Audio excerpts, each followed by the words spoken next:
Basicamente, pode-se agregar à economia duas orientações básicas: 1. Ser funcionalista, 2. Ser dialética. No que concerne às funções vitais, ser funcionalista, a economia se apresenta em algumas dimensões próprias, a saber, estuda o comportamento dos homens, estuda o processo de escolhas, estuda os conflitos entre a existência de recursos limitados e o atendimento aos amplos, diversificados e limitados desejos das pessoas, estuda as diferentes possibilidades de produção. A função vital dessa ciência, na essência, guardadas suas sutilezas, é a de proporcionar satisfação às pessoas. Quanto à sua orientação em ser dialética, no sentido de provocar a discussão, o diálogo, ainda que em tom laudativo ou pejorativo, as ciências econômicas ganham um aspecto mais interessante, pois nem sempre, ou quase nunca, há consenso entre os economistas. Não por acaso, a arte da discussão entre os economistas, em sentido geral, é um dos pontos que mais chama a atenção dos observadores.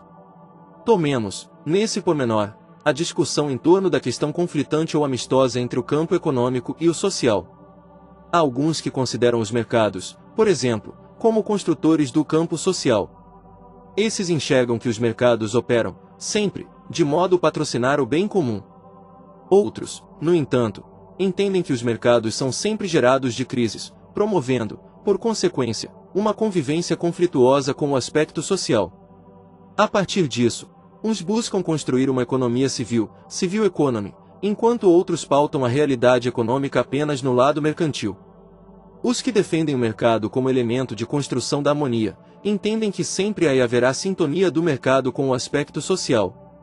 Para os que se colocam numa posição contrária, o mercado dificilmente tende a promover a experiência da sociabilidade humana dentro da vida econômica normal.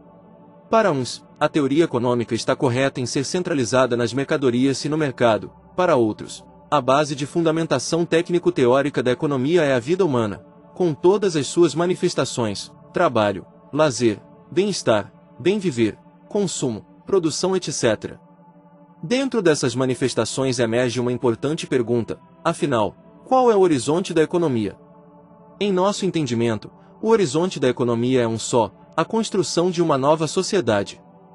Acontece que construir uma nova sociedade significa, pormenorizadamente, promover a libertação do homem principalmente do jugo econômico. O certo é que só há possibilidade de se construir uma nova sociedade, caso nasça um novo homem. É nesse sentido que ganha relevância ímpar a relação entre a teologia e a economia. Da relação dessas ciências, que para muitos pode não fazer sentido, dois aspectos se realçam. Se entendermos que os modos de pensar da teologia e da economia se afirmam para com as questões que envolvem o viver, teremos claro que não se pode furtar dos fundamentos implícitos localizados na seara teológica e também econômica. Quais são esses fundamentos e quais os dois aspectos de maior realce dessa relação entre a teologia e a economia? Ora, para se viver é necessário produzir bens e serviços. Isso cabe, estritamente, à economia. O segundo aspecto está relacionado à pobreza, em especial à condição de ser pobre. Não percamos de vista que a teologia, essencialmente, faz votos de luta em defesa dos pobres. São eles e ninguém mais a figura de principal preocupação dos estudos teológicos. Pois bem, do lado dos estudos econômicos, entra-se numa discussão de quem, ou do que, gera a pobreza. É certo, todavia, que a pobreza não é uma condenação divina, mas, antes, está aivada de condições econômicas que decidiram por sua existência. Na essência, isso significa dizer que ninguém é pobre por opção, mas todos os que são, assim são por forças econômicas impostas. Logo, apenas e tão somente por esses dois aspectos, a relação entre a teologia e a economia deve ser cada vez mais salientada. É interessante trazer aqui, nessa discussão, uma passagem do teólogo peruano Gustavo Gutierrez quando afirma que ser cristão hoje na América Latina é preocupar-se com o lugar onde os pobres dormirão.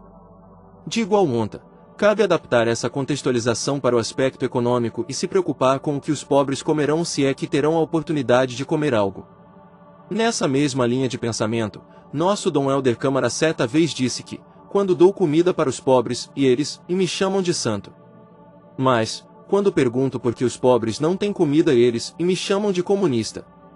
Sabemos muito bem quem são eles, a quem Dom Helder se referia.